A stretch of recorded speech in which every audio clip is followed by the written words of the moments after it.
Le journal se poursuit et nous allons maintenant au-delà de nos frontières. En Chine, dans l'une des provinces de l'Ouest, un site funéraire qui remonte entre les 6e et 7e siècles fournit de nouvelles indications sur l'histoire ancienne de cette région. Les archéologues ont creusé intensivement le site pendant 3 ans, ce qui leur a permis d'identifier le principal occupant comme dirigeant local de l'histoire antique du Tibet.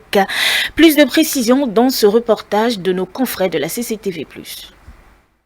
Les archéologues ont creusé intensivement l'ancien site funéraire pendant 3 ans et ce qu'ils y ont trouvé a permis d'identifier le principal occupant comme étant un dirigeant local de l'histoire ancienne du Tibet.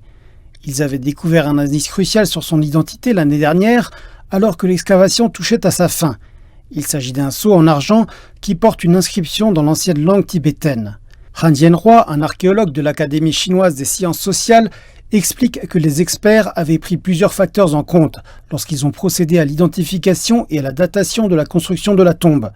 Tout d'abord, les chercheurs plaçaient le site funéraire quelque part au milieu du 8e siècle. Puis un rouleau écrit incomplet de Dunhuang, dans lequel le roi Xia est mentionné, a permis de rétrécir le champ de recherche. Les annales indiquent aussi que ce monarque particulier s'était marié à une princesse locale.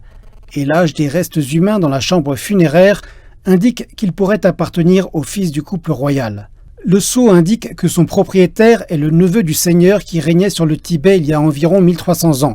Selon les rapports historiques, le royaume du roi Xia a été établi par des immigrants dont le dirigeant avait prêté allégeance au seigneur tibétain via des alliances maritales. Le royaume est connu dans les annales officielles sous le nom de Tugurhun. Son existence légendaire était nimbée de mystères depuis des siècles. On pense que Tugurhun était le nom personnel d'un chef qui, au IVe siècle, a amené directement son peuple du nord-est de la Chine dans ce qui est à présent le plateau Tsinghai-Tibet.